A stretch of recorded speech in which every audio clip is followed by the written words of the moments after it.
14. அரசாங்கம் நுகர்வோருக்கு அரிசியின் விலையை அதிகரிக்காமல் நெல் விவசாயிகளின் வருமானத்தை அதிகரிக்க விரும்புகிறது. அரிசியிட விலையை அதிகரிக்காம நெல் விவசாயிகள்ட வருமானத்தை அதிகரிக்க விரும்புகிறதாம் என கொள்கை. அரசாங்கத்தின் நோக்கத்தை அடைய மிக பொருத்தமான கொள்கை. ஒவ்வொரு இதுக்குமே ஒரு வரைபகிரி பார்த்தீங்கன்னா சரி. முதல்ல ஒரு சமநிலை எடுப்போம். பி கியூ சமநிலை விலை சமநிலை தொகை. இதுல அரிசியிட விலை அதிகரிக்கக்கூடாது. ஆனா நெல் விவசாயிகளுக்கு வருமானம் என்ன செய்யணும்? அதிகரிக்கணும். அரசாங்கம் அரிசி கையிருப்புகளை சந்தைக்கு வழங்குதல். அரிசி கையிருப்புகளை சந்தைக்கு வழங்கினா நிரம்பல் என்ன செய்யும்? அரிசியிட அதிகரிச்சிடும். நிரம்பல் அதிகரிச்சா உற்பத்தியாளர் மிக என்ன செய்ய பொறிப்போ, அதாவது உற்பத்தியில் கிடைக்கிற வருமானம் ஆரம்பத்துல இந்த அளவு, ஆரம்பத்துல வருமானம்னு கேட்டா இந்த பகுதி பெரிய பகுதி, பெரிய சதுரம். இப்ப புதிய வருமானம்னு கேட்டா இந்த பகுதி தான் வரப்போகுது. அப்போ வருமானம் குறைவடையும். இந்த பகுதியிலே முழுமையா இந்த உற்பத்தியாளருக்கு வராது, அரசாங்கத்துக்கும் போவோமே. அரசாங்கம் சந்தைக்கு நிரம்பல் செஞ்சா வருமானம் எதுக்கு போகும்? அரசாங்கத்துக்கு போகும். அப்ப முதலாவது ஆன்சர் பிழை. அரசின் சந்தை விலைக்கு மேலாக உத்தரவாத விலை ஒன்றை நிர்ணயித்து விற்கப்படாதுள்ள வெளியீட்டை அரசாங்கம் கொள்வனவு செய்ய இணங்குதல். கேள்வி அரிசிയുടെ விலை அதிகரிக்காமல். அப்ப சந்தை விலைக்கு மேல உத்தரவாத விலை விதிச்சா என்ன நடக்கும்? அரிசிയുടെ விலை அதிகரிக்கும். அப்ப ரெண்டாவது பிழை. அரிசிയുടെ விலை அதிகரிக்காம நெல் விவசாயிகளுக்கு வருமானத்தை பெற்றுக் கொடுக்கணுமா? மூன்றாவது, அரிசியின் சந்தை விலைக்கு கீழாக குறைந்தபட்ச விலை ஒன்றை நிர்ணயித்து விற்கப்படாதுள்ள வெளியீட்டை அரசாங்கம் கொள்வனவு செய்ய இணங்குதல். இதுக்கும் ஒரு வரைபகிரி பார்ப்போம். அரிசியிட சமநிலை விலைக்கு கீழாக குறைந்தபட்ச விலையாம். குறைந்தபட்ச விலை விதிச்சா மிகை கேள்வி ஏற்படும். இதன் காரணமாக நிரம்பல் தொகை குறைவடையும், கருப்பு சந்தையெல்லாம் தோன்றும். இது உற்பத்தியாளருக்கு வருமானத்தை அதிகரிக்கிறதா? இது வருமானத்தை குறைக்கிறதுக்குரிய வேலை. அப்ப மூன்றாவது பிழை. அரிசியின் சந்தை விலைக்கு கீழே உச்ச விலை ஒன்றை அறிமுகம் செய்தல். இதுவும் மேல சொன்ன மாதிரி தான். கருப்பு சந்தை மிகை கேள்வி எல்லாம் தோன்றிடும். சமநிலை விலைக்கு கீழே கட்டுப்பாடு விலை விதிச்சாலே கருப்பு சந்தை மிகை கேள்வி தோன்றி உற்பத்தியாளனுக்கு பாதிப்பு தான் ஏற்படும். அப்ப நான்கும் பிழை. நெல் விவசாயிகளுக்கு மானிய கொடுப்பன ஒன்றை வழங்குதல். இதுக்கு ஒரு வரைபகிரி பார்ப்போம். இது அரிசியிட சமநிலைன்னு எடுப்போம். P Q. மானியம் வழங்கினா நிரம்பல் கூட என்ன செய்ய போகுது? வலதுபுறம் நகர்வடைய போகுது. S2. இந்த இடத்துல என்ன நடக்குது? வருமானம் அதிகரிக்க போகுது. இந்த முழு வருமானம் யாருக்கு போக போகுது? உற்பத்தியாளருக்கு தான் போக போகுது. இப்போ இந்த இடத்துலையும் இதே மாதிரி ஒரு படம் தான். எது? நிரம்பல் அதிகரிக்க தான் போகுது. ஆனா இதுல அரசாங்கத்துக்கு தான் என்ன செய்யும்? நிரம்பல் அதிகரிச்சாலுமே அந்த வழங்கிய அரசாங்கத்துக்கு தான், அரிசி கையிருப்பு வழங்கின அரசாங்கத்துக்கு தான் வருமானம் போக போகுது. இந்த உற்பத்தியாளனுக்கு இல்லை, நெல் விவசாயிக்கு இல்லை. நமக்கு தேவை நெல் விவசாயிட வருமானம் அதிகரிக்கணுமா என்றால் நெல் விவசாயிக்கிட நிரம்பல் அதிகரிக்கணும். அப்ப இந்த இடத்துல தான் நெல் விவசாயிட வருமானம் அதிகரிக்க போகுது. இந்த இடத்துல ஏன் வராது? நல்லா விளைக்கணும். இந்த இடத்துல ஏன் வராது? நெல் விவசாயிக்கு வருமானம் போக போறது இல்லை, நிரம்பல் செய்யற அரசாங்கத்துக்கு தான் அந்த வருமானம் அதிகரிக்க போகுது. சரி, இந்த இடத்துல அதாவது 5வது ஆன்சர்ல வர அந்த படத்துக்கு தான் முழு வருமானமே யாருக்கு போக போகுது? நெல் விவசாயிக்கு போக போகுது. அப்ப ஆன்சர் 5வது ஆன்சர்.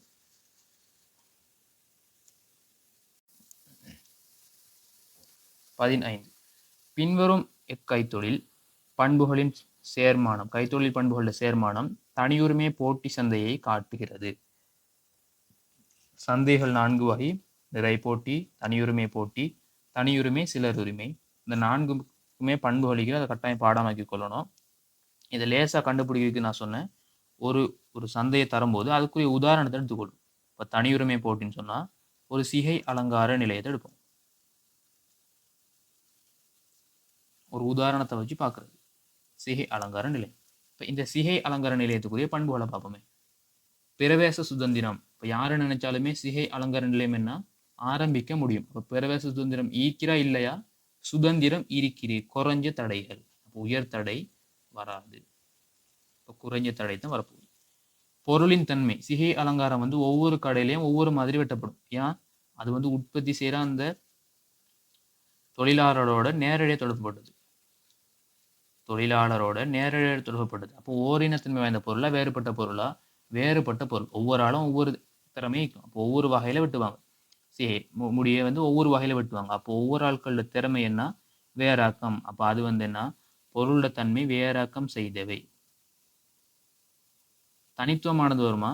தனித்துவம் வராது. அது சிலர் உரிமைக்கு. நிறுவனத்தின் கேள்வி வலை சிகை அலங்காரத்துக்கு என்ன மேலிருந்து கீழாக சரிந்து செல்லும் கேள்வி வலை. கிடையானது வந்து வாரது வந்து நிறை போட்டி நிறுவனத்துக்கு. அப்போ அது ரெண்டும் வராது. கீழ் நோக்கி சரியும். அப்போ எதுல 3 சரியா வருது?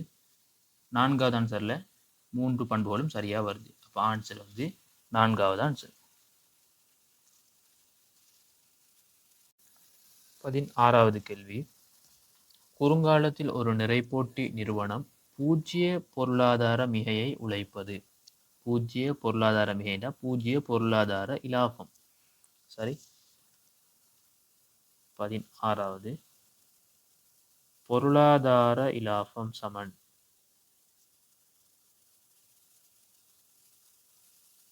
என்ன? மொத்த வருமானம் சய மொத்த செலவு.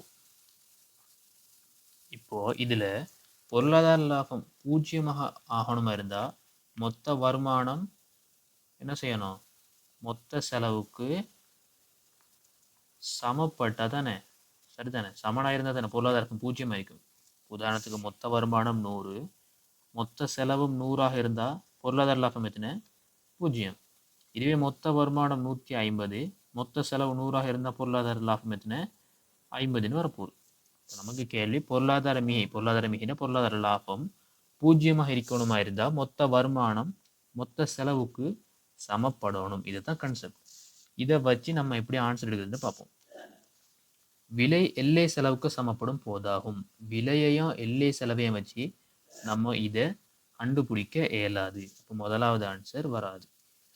மொத்த வருவாய் மொத்த மாறும் செலவுக்கு சமப்படும் போதாகும். மொத்த வருவாய் மொத்த செலவுக்கு சமப்படணும். மொத்த செலவுனா என்ன? நிலையான செலவையும் மாறும் செலவையும் கூட்டி வரது தான் மொத்த செலவு. இதுல சொல்லப்படுகிற மொத்த வருவாய் மொத்த மாறும் செலவுக்கு சமப்படும் போதாகும். இப்போ 2வது பிழை. எல்லை செலவு சராசரி மாறும் செலவுக்கு சமப்படும் போதாகும். எல்லை செலவு இந்த இடத்துல நம்மளுக்கு தேவைப்படாத ஒரு விஷயம். இப்போ 3வது பிழை. எல்லை வருவாய் சராசரி நிலையான செலவுக்கு சம்பந்தமே இல்லாத ஒரு ஆன்சர். விலை சராசரி மொத்த செலவுக்கு சமப்படும் போதாகும். இப்போ இந்த ஆன்சரை நல்லா யோசிங்க. விலை சராசரி மொத்த செலவுக்கு சமப்படும் போதாகும். நம்ம விலை எடுப்போம். சராசரி மொத்த செலவு சொல்லப்படுகிறது. இது ரெண்டுக்கும் மொத்த வருமானத்துக்கு மொத்த செலவுக்கு என்ன தொடர்புன்னு கண்டுபிடிக்கணும். உதாரணத்துக்கு விலை 100 எடுப்போமே, சராசரி மொத்த செலவு 100 எடுப்போமே. ஏன் 100 எடுக்கிறோம்? விலை சராசரி மொத்த செலவுக்கு சமப்படும் போதுன்னு கேட்டுக்கிறது. இப்போ நம்ம விலையையும் மொத்த சராசரி செலவையும் சமப்படுது அப்படின்னு ஒரு எடுகோல் எடுப்போம். விலையும் 100, சராசரி மொத்த செலவும் 100. இப்போ உதாரணத்துக்கு ஒரு நிறுவனம் வந்து 50 பொருள்களை உற்பத்தி செய்யணும்னு வைப்போம். ஒரு நிறுவனம் 50 பொருட்களை உற்பத்தி செய்யுது. விலையும் 100, சராசரி மொத்த செலவு 100. ஏன்? இந்த சந்தர்ப்பத்துக்கு ஏற்ற மாதிரி நம்ம உதாரணம் அந்த எடுகோல் எடுத்துக்கிறோம். அப்போ 50 பொருள் உற்பத்தி செஞ்சா விலை தர அந்த 50 பொருள் என்ன வரப்போகுது?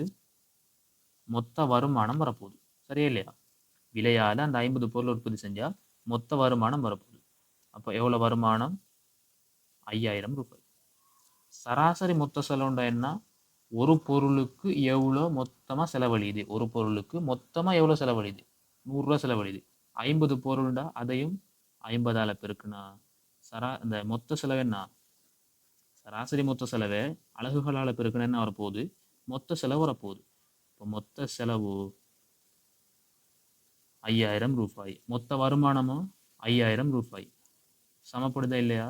சமப்படுது. சமப்பட்ட பொருள் லாபம் என்ன? 5000 மைனஸ் 5000 சமப்பட்டா 0. அப்போ ஆன்சர் சரியான ஆன்சர்.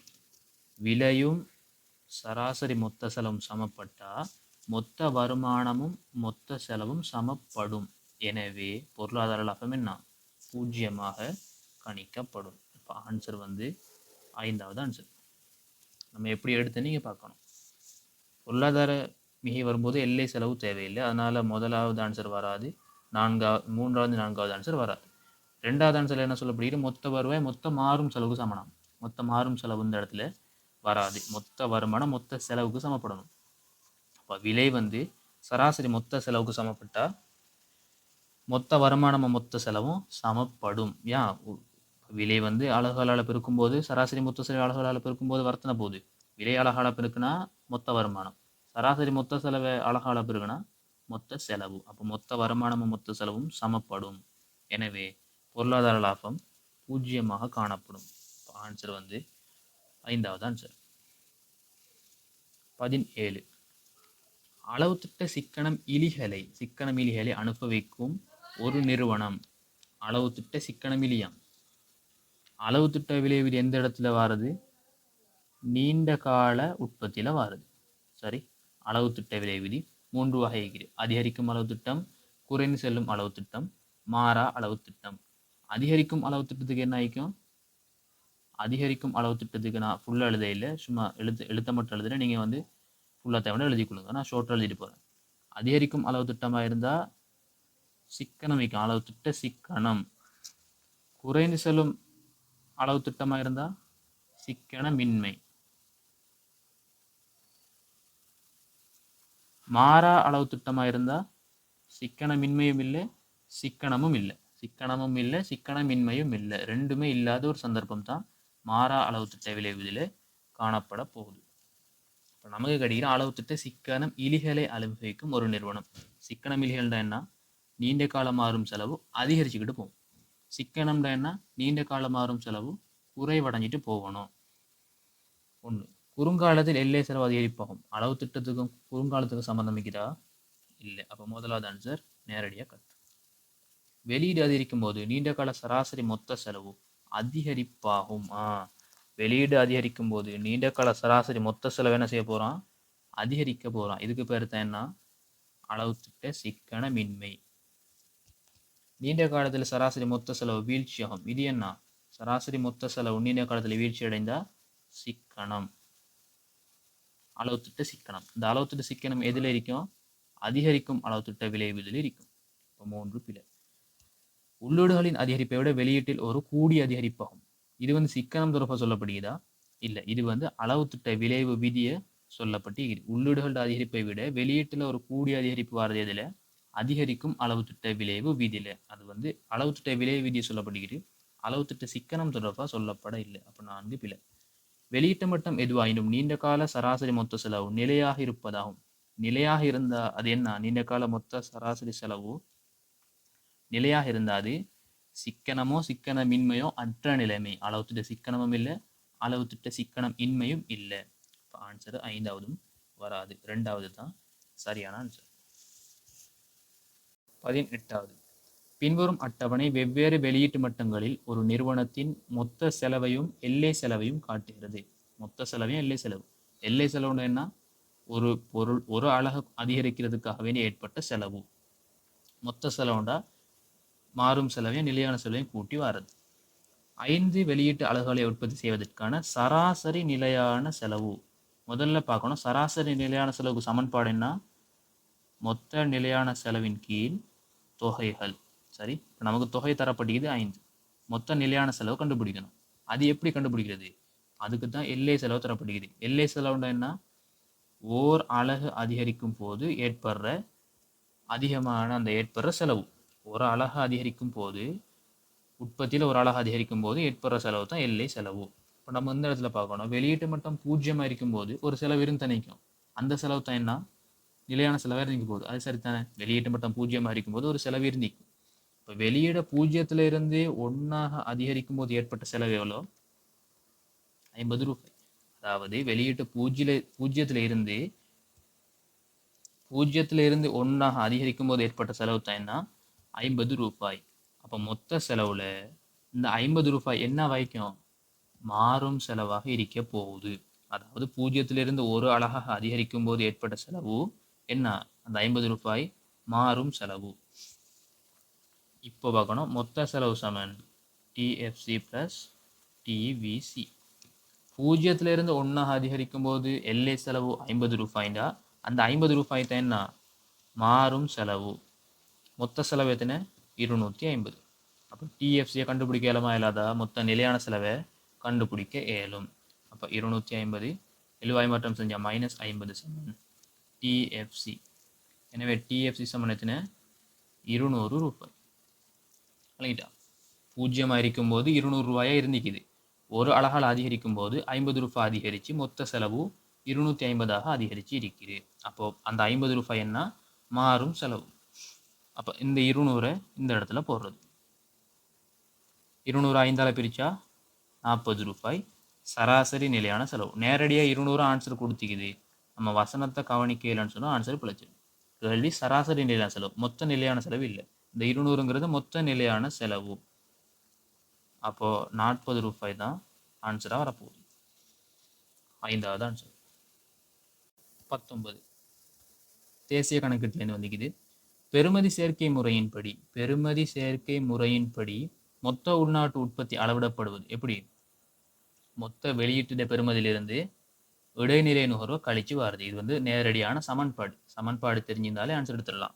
மொத்த வெளியீட்டு பெறுமதியிலிருந்து இடைநிலை நுகர்வை கழிச்சிட்டு வந்தால் தான் கூட்டப்பட்ட பெறுமதி அல்லது பெறுமதி சேர்க்கை அல்லது சேர்க்கப்பட்ட பெறுமதி அப்படின்னு 3 வகையில் சொல்லலாம்.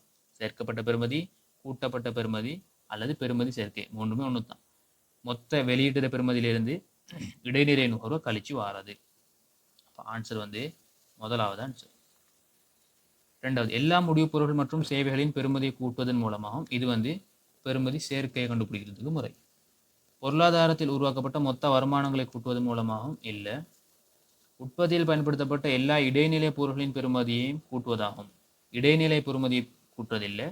பெறுமதி சேர்க்கையிலேருந்து இடைநிலை பெறுமதியை கழிச்சிட்டு வரது தான் மொத்த உள்நாட்டு உற்பத்தி, அதாவது கூட்டப்பட்ட பெறுமதியில மொத்த உள்நாட்டு உற்பத்தி கண்டுபிடிக்கிறது. வெளியீட்டின் மொத்த பெறுமதியிலிருந்து இறக்குமதிகளின் பெறுமதியை கழிப்பதன் மூலமாகும். வெளியீட்டு மொத்த பெறுமதியிலிருந்து இறக்குமதி இல்லை, இடைநிலை நுகர்வை கழிக்கணும். அப்போதான் கூட்டப்பட்ட பெறுமதி அடிப்படையிலான மொத்த உள்நாட்டு உற்பத்தி வரும். அந்த சமன்பாடு தெரிஞ்சிருந்தாலே ஆன்சர். தேவைன்னா அந்த சமன்பாடு இப்போ எழுதி வச்சுக்கொள்ளுங்க. கூட்டப்பட்ட பெறுமதி சமன் மொத்த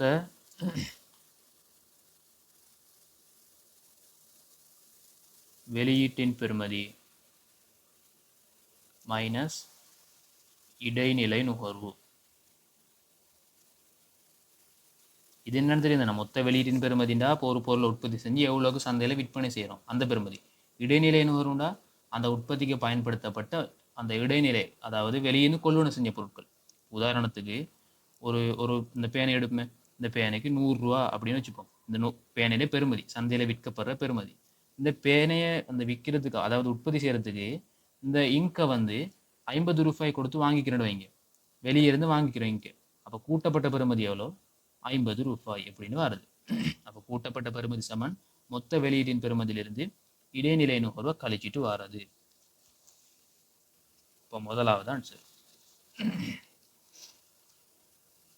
20வது கேள்வி, முறைசாரா பொருளாதாரம் என்பதனால் கருதப்படுவது. இது ஒரு புது கேள்வி, 2024 வந்த கேள்வி.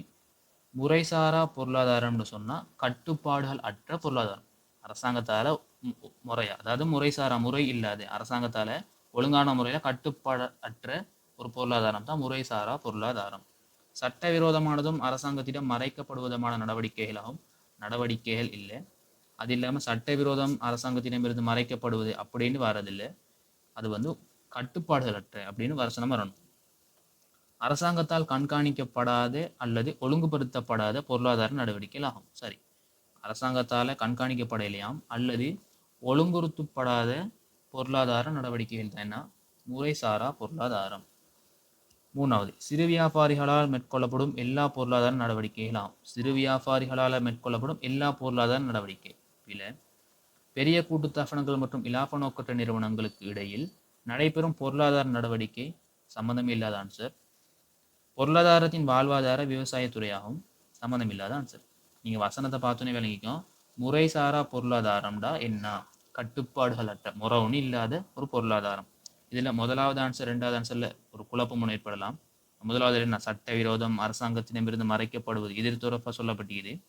இருந்தாலும் ஆன்சர் 2வது தான் சரியான ஆன்சர். அரசாங்கத்தால் கண்காணிக்கப்படாத அல்லது ஒழுங்குறுத்தப்படாத பொருளாதார நடவடிக்கைகள் ஆகும். 21, ஒரு பொருளாதாரத்தின் மொத்த தேசிய செலவிடத்தக்க வருமானம் மொத்த தேசிய வருமானத்தை விட உயர்வாக இருப்பதனால் பிரதிபலிக்கப்படுவது. மொத்த தேசிய செலவிடத்தக்க வருமானம்.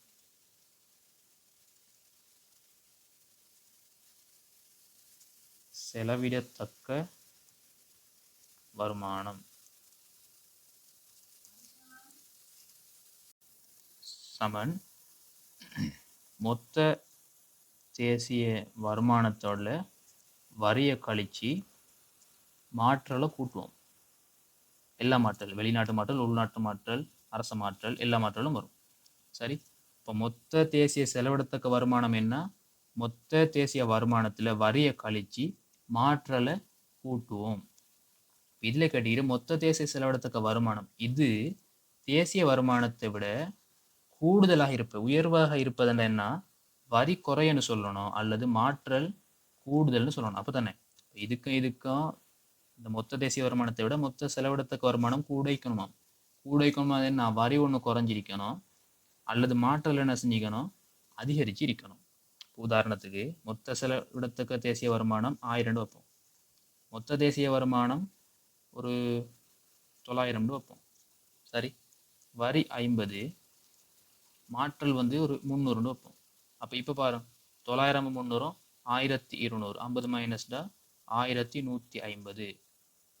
மொத்த செலவிடத்தக்க வருமானம் 1000 தான் இருக்குது.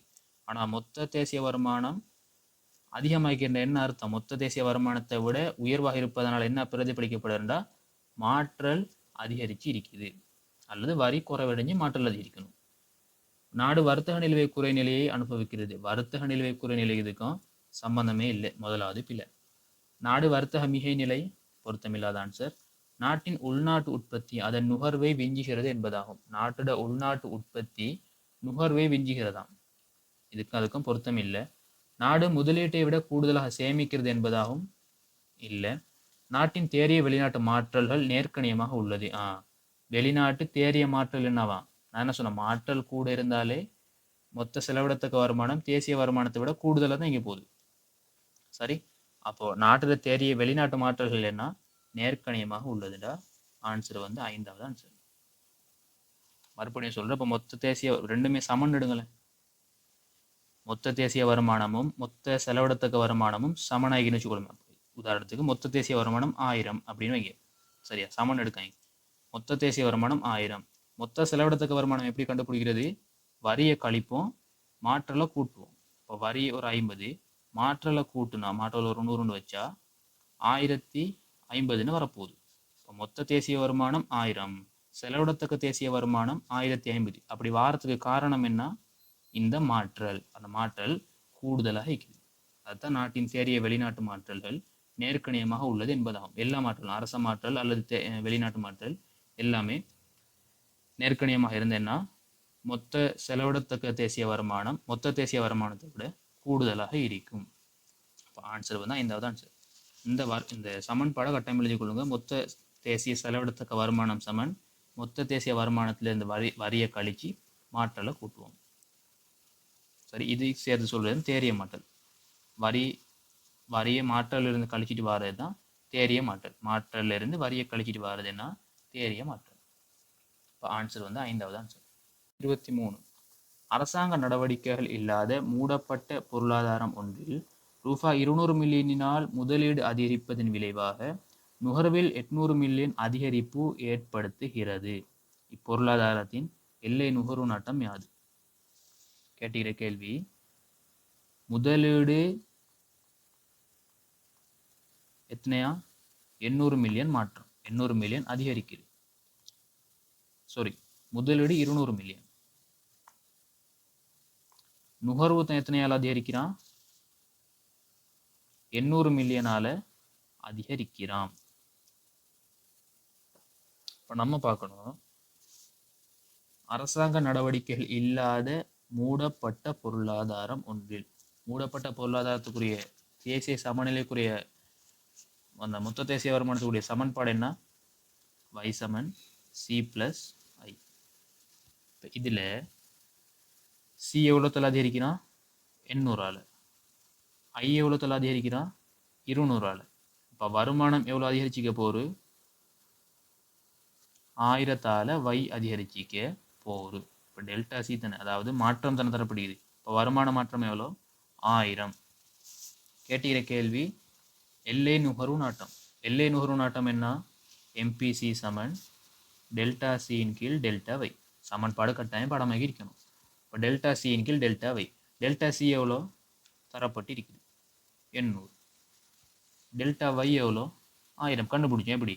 நுகர்வையும் முதலீடு செலவையும் கூட்டுறதால ஏற்படுறது தான் என்ன சமநிலை தேசிய வருமானம் மாற்றமாக இருக்க போகுது. என்ன காரணம்?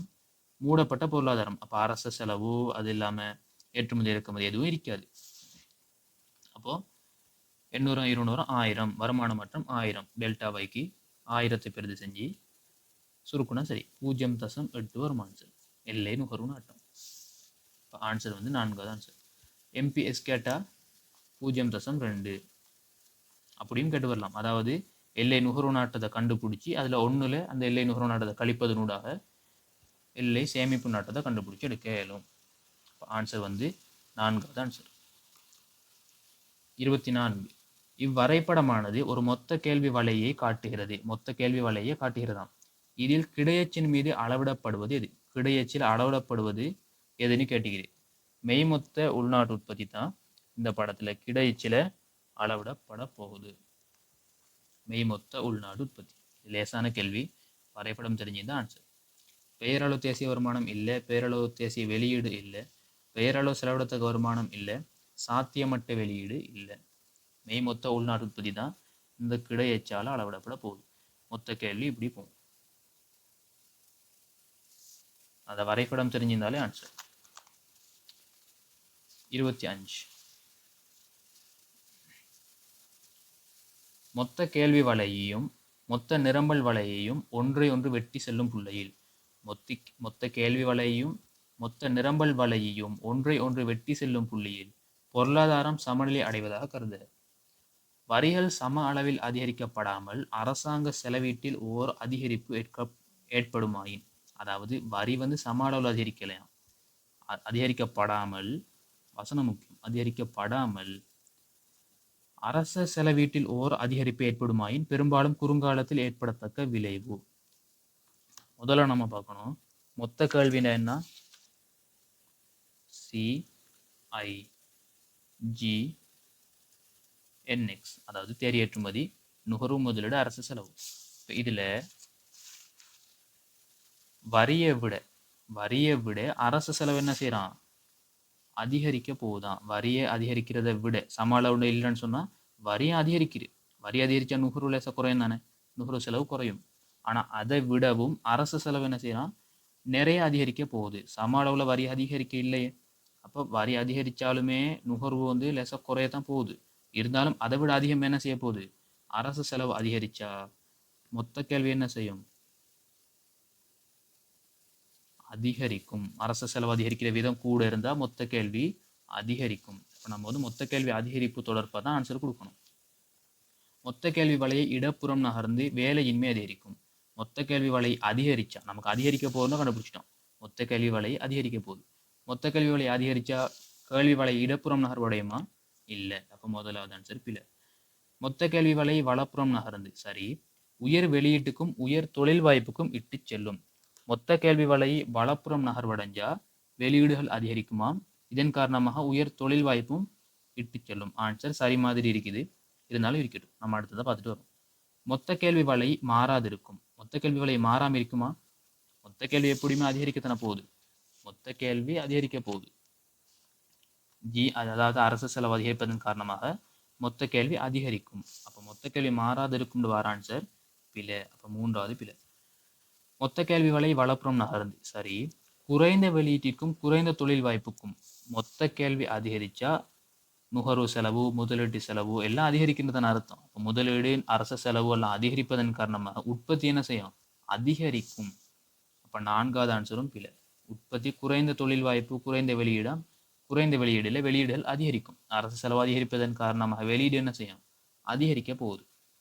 5. மொத்த கேள்வி வலை இடப்புறம் நகர்ந்து. மொத்த கேள்வி அதிகரிச்சா வலப்புறம் நகர்வடையும் சொல்லிட்டேன். அப்போ இடப்புறம்னு பார்த்தாலே ஆன்சர் பிழை. அப்போ ஆன்சர் வந்து ரெண்டாவது தான் சரியான ஆன்சர். மொத்த கேள்வி வலை வலப்புறம் நகர்வடையும் சரி உயர் வெளியீட்டுக்கும் உயர் தொழில் வாய்ப்புகளுக்கும், அதாவது மொத்த கேள்வி அதிகரிப்பதன் காரணமாக தொழில் வாய்ப்புகள் வெளியீடு எல்லாம் என்ன செய்ய போகுது, அதிகரிக்க போகுது. இப்போ ஆன்சர் வந்து 2வது ஆன்சர்.